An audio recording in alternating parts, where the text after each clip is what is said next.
And we are back. Appreciate y'all tapping in with us on this lovely Wednesday edition of the Doin Alright podcast, brought to you by our good friends at Ownwell. Thank you very much. Thank you. Brian. Yes, sir. Let's talk about, listen, man. Listen, something made me feel terrible yesterday. I felt terrible when something happened yesterday. Something happened on the pit? No, nothing happened on the pit, Brian. Your marinate not work out for you? Injection stuff going not good for the New Year's? I'm actually doing carnivore because I'm trying to cut sugar, so I ain't trying to do a bunch of exotic cooking, Brian. Yeah. Man, Brian, we was leaving the break. And normally when we leave the break, sometimes we'll see Trey Diggs' Maybach. You know that, when you leave the door? Yeah. That first You've little parking learned this, spot. huh? Yeah. There's up under that, you know what I mean, with the low clearance sign. That first one on that corner. Yeah. Normally we'll see Trey's Maybach sitting right there. Yeah. I don't know if Trey know who I am. Trey he don't work here no. He sees you every day when we go walking out of there. He see me a lot when I walk past his Maybach. He sure did. And I be thinking, man, one day, man, Trey gonna get out this car and say something to me. And if I box Trevon and whoop him, like, will they fire me? Like, if he hit me, I don't know what's gonna happen. Sorry for putting handprints on this it's okay. expensive acrylic here, but I didn't see Trey's Maybach. Oh. So I just went to my truck that's not a Maybach. Oh. You know what I'm saying? It's a nice F-150. When did all of a sudden you become reporter, man? Like you're noticing things. I'm media Voch. My F-150 is nice, but Trey got a Maybach. He does. Brian, I head to the crib, and I be working on my own anyway. I do work here, I do work at .com, and I go home and do my work, right? Yeah. And we get the news that Trevon Diggs was cut and waived, or just waived by the Cowboys. Right. That's why I didn't see his Maybach. Right. This is why I felt bad, because in those situations you have to go live immediately. You didn't say goodbye. Is that why you felt bad? Oh, I'll tell you why. I don't know, Trey. Trey don't work at Trey. Yeah. Let me tell you why I feel horrible. Okay. Because when you get breaking news like that, you have to go live and address the people immediately. You try, yeah. So I went live at exactly 12:50. Yeah. And I accrued 1,600 people live. There you go. At 1 p.m., Crown Global's draft show went live, and nobody was watching because they was watching me over on YouTube, Brian. I felt terrible. Okay. I felt terrible, Brian. Gotcha. Damn, dog, I'm stepping on Crown right now. Okay. But luckily for us, everybody left that live. Yeah. And they went to go watch the damn draft show, Brian. There you go. So I'm grateful for y'all ass for leaving, Yeah. because I would have been even more petrified if nobody would have watched this fantastic draft show that we put out yesterday. Sure. But Brian, people ran to come see what we had to say about Trey. I even called you. Yeah. And rumors been floating around for a while. Conspiracy theories been floating around for a while. What can you say? We're going to talk about Trey for the next 20 minutes, Brian. How did you feel when this happened? Were you kind of over it? Were you kind of, not even the last game? Like what was Bryan Broaddus saying when you was getting ready for radio? The first thing that I wanted to believe when I saw it was Todd Archer, then I said, okay, this is real. Then you got to worry about whether this is, we're all dealing with hacked situations and stuff. And I just kind of wondered if that was maybe that Todd got hacked. Was it something that I missed about the player? And so I was trying to kind of run down some things. Once I saw Archer said it, then I reached out to two different people in the organization, one of them being Will McClay. And I asked Will, I said, hey boss, I go, is this true that, that Diggs has been released? And he said, yeah, it is true. Yeah. So you get that confirmed. And then you work on the next thing of why?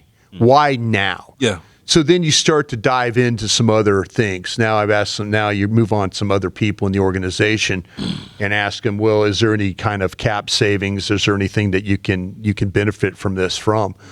And the people start to say, well, the reason that you might release him now is the hope that he might get claimed. Then that way, because if he gets claimed, then some team takes that money. Some team takes the money. Some team takes the contract. He has a very affordable contract when it comes to it if you actually break it all down.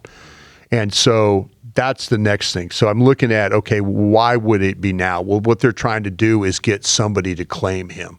Okay, well, then what's the next thing I now do? Then go to my gang of 7, which are guys, gals around the league that run these teams. The one advantage I have is I've worked with a lot of these people in the league, and a lot of these guys have become general managers of these football teams, and I'm able to kind of talk to them about, okay, would would you think that there would be a possibility of a claim? Two teams I dealt with, both prominent playoff teams this year. One team said they would absolutely not want anything to do with Diggs. Don't think that he is going to get claimed. Okay. Second team gets back to me and says, listen, playoff team, maybe somebody needs an extra corner. This is one of those roll the dice situations. I think there's somebody that's going to consider it. So it's really a 50-50 just for the two teams. There's some other teams that need to get back with me that I reached out to. But the two teams right off the rip, both prominent playoff teams, one of them was adamant, no, he's not going to get claimed. The other one was thinking, maybe so, maybe so. Correct me if I'm wrong, Brian. They would only have to be on the hook for like a game-to-game type payment for Diggs, which ain't like a ridiculous dollar amount. No. If he's not claimed and he goes to that team. Right. But if he is claimed, they're on. Yeah, if he clears waivers, then you can negotiate. By the way, he didn't have an agent initially, and this morning we've learned that he signed with David Mulugeta. This morning he signed with David Mulugeta? Yeah, so why would he do that? Yeah, so now he has David Mulugeta as an agent. Oh, you think you had? Yeah. Well, and that's what I'm saying. So he's in a situation where, where he's probably looking at a situation where he's going to have to negotiate maybe a contract for this year. If he goes through waivers, then you're probably thinking about like, okay, now we can take his contract. You don't have to deal with that anymore. And are you going to cut that contract in half? I don't think this is something that Diggs could have done by himself. I think he's going to have representation to do this, to set up the structure and all that stuff. So with that being said, David Mulugeta will take that responsibility now. But if he clears waivers, then you can negotiate him with any way, with the possibility of negotiating with him for next year as well. If someone picks up the contract, Brian, it's no guaranteed money involved, right? No guaranteed money involved. They could just have them for the playoffs and just cut them if they want. Yeah, absolutely. That Dallas is the one that's kind of done all the lion's share of the work now with the contract, and have taken the hits that they need to take. So, do you think that makes picking up Trey from waivers? Do you think that makes him like more likely to get picked up? Well, see, that's what I'm saying. There's the one team that I was talking to was, like I said, playoff teams. These are, unfortunately, the friends I do have that run some good teams, and they know how to do this job very, very well. And so, like I say, one of them was pretty adamant that, listen, if you were down a cornerback, if you felt like that you were missing, you got to look at the situation. Is he better than a third guy, or is he better than a fourth guy? Maybe you're struggling right now. Your nickel's not really good. Maybe your dime package stuff, you need to, going into the playoffs, you need to shore that up. People watch the tape and they'll say, well, Diggs has not done this, or Diggs has not done that, but he hasn't played a lot of football. Mm-hmm. But the tape is not great. But what you're really betting on is very similar to what the Cowboys did, and the Cowboys gave up a third-round pick for George Pickens. Think about how when we learned about the trade of George Pickens, we were all kind of like, oh no, did they bite off more than they can chew? Did they sign up for a headache? Look at how George Pickens has played for you this year. So as a team, you're probably going to get the best version of it. Diggs is adamant that he's healthy, that there's no issues there. We'll see. The Cowboys can't cut a player who is hurt. You can't do that. Now, you could do it in the summertime and then put him on IR, that kind of thing. Mm-hmm. But right now, he's adamant that he's healthy and ready to go. And so somebody might look at his contract and say, you know what? We could fix him. Look at the Chicago Bears. I know we point to Al Harris, him being the former coach there. He has this admiration for Al Harris and as a player, and and loves him as a coach and all that stuff. With the Bears, who have had some problems with some of their secondary, would they in fact do this, as a flyer situation, a team going into the playoffs and realizing that they need to get a little bit better there? Brian, I know you're saying that one of the reasonings for the timing of it, is hoping that he gets picked up by that's the hope. Waivers. That's the hope. Brian, how much off the field stuff you think has to do with the decision altogether? Yeah, I think there was some off the field stuff here. You know, people are talking about that Diggs has family in the Washington area, and this is something you circle back. And I was able to get this confirmed by some people in the organization that Diggs wanted to stay, in fact, in the Washington area after the game. And most coaches and organizations will allow you to do these things if you do it in a timely manner. Yeah. Because there's things that they have to do with the charter manifest, with travel. It's just not get on a plane and show up and play game. There's things you have to do. There's things you have to account for your travel, you know. And so if you give the organization enough time, enough leeway here, then you're in a situation where you can, in fact, if you want to stay behind, they will allow you to do that. The fact of the matter is he waited till the day of the game to do that, or to ask in the locker room after the game, which terrible timing for really how this is all going to play out for them. So that was an issue. I did confirm that with somebody in the organization that was something that was a concern of theirs, and you know, the way that was handled, that was part of the things that they're dealing with right now with that. The whole concussion thing, you know, we're getting that. You know, there was all kinds of thoughts. Diggs came out, Jane Slater, talking about a television, a poll, and all that. There's more to this, you know, in the organization. There's if that was the case, this is the thing I would like to say. Mm-hmm. If it just was a television poll, television accident, they would come out and say it. Yeah. But in fact, there might be some exotic dancers involved. We're hearing about some maybe with a different kind of poll involved there. You know, which is it itself is just, you know, is ridiculous to think about. But you know, that would be something that you probably would not want to talk about. That not would a whole bunch of buy-in. No, you don't look like a player that's bought in. Yeah, absolutely. So if you're getting concussed because of a stripper pole or something like that, then that is going to be. I think that's, you know, Jerry Jones, Stephen Jones. Everybody's like, hey, listen, you had to. They wanted Diggs to come out and say this, you know, and he could have very well come out and said, well, I got hit with a TV, da. No, we just recently heard. So there's all kinds of things floating, whether you believe it's the exotic dancer story or the actual TV story. These are the kinds of things that tend to follow Diggs. I don't think Trey has a ladder at his house. Yeah. You know what I'm saying? Yeah. I got one of them footstools, footsteps. I got a large. Oh no, yeah, a large one. Yeah, I got a large ladder. Yeah, and I kind of got this DeWalt bit driver. You know what I'm saying? That joint got like 3 settings on it. Yeah. I would imagine Trey got enough money to have 4.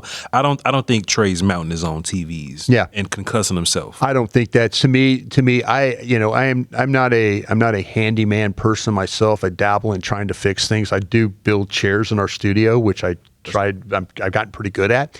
But other than that, I'm not going to hang TVs. I'm not going to hang lights. I'm not going to do anything that I feel like that I could cause harm to myself. Mm-hmm. So yeah, and you know, the reason he has a job is he's able to afford to get people that can professionally do that. So it doesn't make a lot of sense to me right now. Let me ask you a question, then set it up, then get your answer. Yeah. I want to ask, who do you think had the final decision in this thing? And let me just set this up for a second. We had a quote from one of our sources, Bryan. Mm-hmm. I got like 3 sources, but you got like 90. Mm-hmm. And you one of my 3, so I got like 90. Right. You know what I'm saying? Yeah, we're a team. And we got a quote from one of our sources, Bryan. It was like, this dude just doesn't get it. Doesn't get it. He just doesn't get it. Yeah. Bryan, investigative journalism vibes. You know what I'm saying? Mm-hmm. I just start putting pieces together. And let me just kind of explain what I think is going on. You ain't got to nod or say yes or no. I think this whole Diggs thing was stressful and nonsensical for everybody. Mm-hmm. I think Diggs is a highly paid player on your team that theoretically he could help you right on defense while your defense is terrible. I think the people in charge wanted Diggs to play because they're paying him money. Sure. I think the coaches and your quarterback, by the way, mm-hmm. I think your coaches was like, I'll play without him. Yeah. I think the people in charge was like, one more chance. Yeah. Biggie, give me one more chance. Yeah. We then get the quote and be like, hey man, this dude, he don't get it. Yeah. He sours his one more chance. Mm-hmm. And I think the coach was like, see? Yeah. See? Yeah. And then you would imagine that if you not in the good graces of the coach and the general manager. To begin with. You kind of just shut your face, play football, and do your best. You do. And that ain't happened. Ain't happening. I think the coach went to the dude in the big chair and said, enough is enough. Sure. I've had it with these monkey flying snakes on this Monday to Friday plane. Yeah. I can't do it no more. Yeah. I'd rather play Corey Ballantyne at corner. Sure. Than to deal with this situation. Brian, you think I'm off on that? No, I don't. I think that clearly that Brian Schottenheimer. And the coach probably wanted to move on from him in week 6. Oh, sure. But he's doing the general manager a solid. Yeah. And it's just, I couldn't do it no more. Yeah, I think that we came to the point where it was building. Yeah. It was building. And, I'm going to ask you a question here in a little bit about this. But I think it was building to the point where the off season, last year his rehab wasn't great. Yeah. From the previous knee injury, it wasn't great. And there were problems. And so, the buy-in was very limited. Mm. The buy-in didn't become intense until we got out to training camp 2 years ago. And then all of a sudden it's like, oh, wait, I got to get ready to play an NFL season. And then that's why, there was some disconnect between Britt Brown and then between and Britt Brown representing the organization and Diggs himself. And then now fast forward to this year, Diggs has the opportunity for the $500,000 bonus for workout bonus, which is the easiest way to make money. All you do is show up, check in. Yeah, you get your bonus. And some dude that's super bought in, like Perrion Winfrey, would love a $500,000. Absolutely, one of those dudes would love $500,000. He show up, work out. But he said, you know what? It doesn't mean that much to me. I don't want to be there working out. Yeah. There was documentation about him working out in Miami, him with his trainers, and he has that prerogative to do that. If that's what he wants to do, fine. Trainers, doctors, not everybody agrees with how the process works. Yeah. But the fact that he had such a struggle with his rehab, he did not like the fact that Britt Brown was pushing him as hard as he did. Now, guys like Dak and Overshone and others appreciate how hard Britt will push. They go at it. And they come back healthy. And they come back healthy. Yeah. And see, that's the thing about it. And Diggs didn't like the way that Britt Brown was pushing him. Mm-hmm. And so he stays away from the organization. Britt Brown, talking to him, I asked him at training camp, I'm like, is there a problem between you two guys? He goes, I don't think so. I don't look for that. I don't think there's a problem. Now, he might have a problem with me. Yeah. I don't have a problem with him. But Britt, one of them old cats. He's an old, and Trey's a young dude. And Britt that's is a little more sensitive. Britt will push you to the point where you almost get hurt again. That kind of thing. He is a very, but if you believe in what Britt's doing, and Dak has believed, Overshone's believed, there's people that have gone through this organization that have worked with Britt Brown and felt like that he has done an outstanding job for them. Yeah. So his opinion is very highly thought of in that organization. So the fact that he gave up the $500,000 just to stay away from Britt Brown, and then had to work with him in training camp and all that, and then then all of a sudden, but to me, Voch, it started off 2 years ago, and it's been on the decline. There's every 2 to 3 weeks there's something new. I think the concussion thing was ridiculous in itself. The fact that the Joneses had to say, well, you need to ask Diggs what's going on. And then Diggs comes out several weeks later and says it's a television. And you're like thinking, well, why didn't you just say that to begin with? It's ridiculous. And then now I think that, and then the whole thing with him wanting to stay in Washington, not doing it in a timely manner. I do agree with you about the head coach. He said, listen, I've had enough. I think we've all had enough. It was an easy decision for them to make. And now with them looking and hopeful that maybe a playoff team does claim this contract and they could be off the hook for some of this stuff. Speaking of the easiest decision you can make in your life, Brian's going to tell us about our good friends at Ownwell. Yeah, thank you very much, Voch. I appreciate that. Listen, Ownwell has been outstanding with us all year long, and we thank them so much for that. But it's coming up on tax season, and that property tax bill that your county's about to drop on you, you don't have to eat that at all. Ownwell can fight it for you in about 3 minutes. That's all you need. No upfront costs, nothing out of pocket. They handle the whole process, the paperwork, the appeal, even the hearing if it goes that far. Nobody wants to be a part of a hearing, but Ownwell will help you out if it gets to that case. Most people end up getting their value lowered and saving around $1,100. It's a no-win, no-fee deal. If they don't save you money, you don't pay. That's a good deal right there. Once you're in, they keep checking it every year so the savings can stack season after season. That's what you need right there. Do us a solid. Scan the QR code or click the link in our description. That supports the show, as we've talked about a bunch. You'll get free savings estimate in minutes.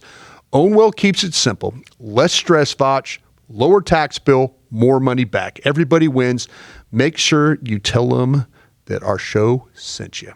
I just want to hear Ownwell's feedback from my segues. You know what I'm saying? I just want to know what they think about how I set them up for the read. I think that you've got some. I think you got some Michael Jordan in you, where you good, good distributor of the ball. Kind of get everybody involved when you don't want to shoot yourself. Of course you do, but I want to know what Ownwell. Yeah. About my distribution. I'll ask.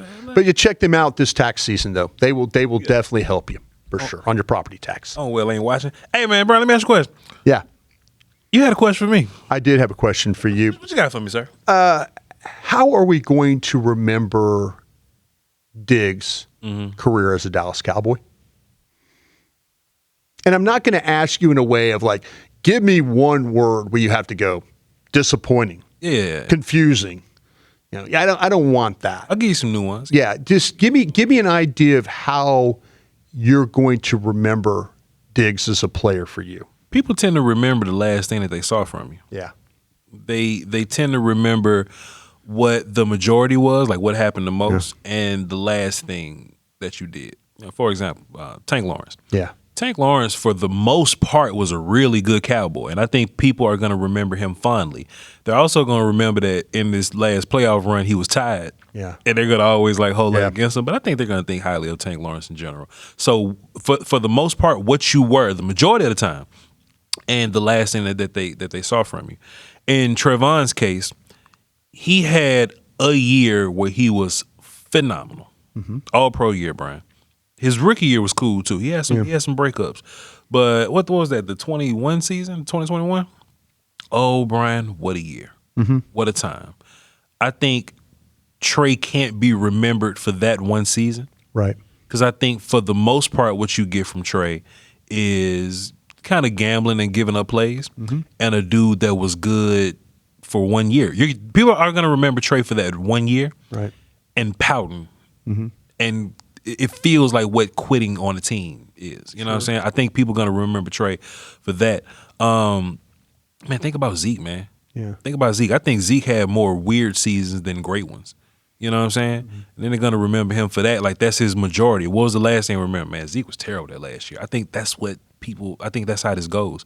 So I don't think that Cowboy fans in general are going to have a positive memory of Trevon. I think over the next few weeks, we're going to see highlights of his season where he had 11 picks and he tied Everson Walls' record for 11 picks.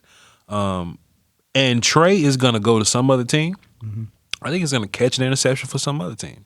I think he's going to break up passes for some other team. But I think if you can't be bought in with the Cowboys, then go try somewhere else. You know what I'm saying? Like go make an attempt somewhere else. And we're probably gonna see some more of them videos floating around. Oh, Trey Diggs caught an interception for the Chiefs. And won a game in the playoffs. Look at what we doing. They do that with everybody. They do that Nation Wright. So of course they're gonna do it with Diggs. But I do think that the overall imagery of Diggs as a Dallas Cowboy has probably been soured by the last few years. And you're not going to remember that 2021 at all. I like to say this, what I think I'm going to remember about Diggs. Supremely talented, but broken. Yeah. I think to me, where you and I, we love the draft with all our heart. And we remember how the draft played out, where there was times where I know discussion, I know probably on your channel, I didn't have the privilege to be working with you at that time, but I'm sure that you were talking about when Diggs at the 17th pick, what's Dallas going to do? They're going to take they're going to take a defensive end. Chase on. Would we like to? Boy, I tell you, I'd love to see them get CeeDee Lamb. I know we had these discussions, and then all of a sudden Diggs Diggs' name became a play. Oh, hey, I'm hearing there's a fallback. There's a fallback candidate. If they get wiped out, Diggs is going to be that guy at 17. And then you get him at 56. 60. 60, pardon me. Yeah, 60. And all of a sudden you're thinking you just nabbed. You nabbed Diggs and you nabbed CeeDee Lamb. Yeah. And you're thinking, man, and what I believed about this kid coming out of Alabama, there's no tougher coach to play for than Nick Saban. Yeah. And I wanted to believe in my heart that that's the kind of guy that you got. Sure. And I think at times you saw a guy like that. I think you saw a guy that would gamble and make plays and be around the ball. Tough, competitive. Occasionally tackle. It wasn't pretty. It wasn't great. I mean, people remember him turning it down against the 49ers. They'll remember an interception down in the red zone that hit him in the chest that he could have had that could have turned things around. But at the end, I think he's a broken player. I think his spirit was broken. I think he brought a lot of this on himself with some of the ways that, I think he's troubled. I think that, he didn't want to be a part of this. He lost a friend in Micah Parsons who kind of defended him. He lost a coach he really liked in Al Harris. I think he just became a broken guy. And, it's sad that you want to remember the guy that was making all those plays, Sure. But at the end, he was really a shell of himself. And the die was cast. Yeah. He was going to they were going to move on from him at the end. They were going to do the savings and all that. And unfortunately, though, that, here's another example of the front office signing a player, giving a player a contract, extending. Maybe instead of going out and getting somebody else, that would be playing today, they re-signed one of their own, and it didn't work out. So, yeah, super talented, broken man at the end. One last question for me, real quick. This departure of Trevon Diggs. Yeah. I felt like we saw it coming. Well, it was adding up. It was on the way. Yeah.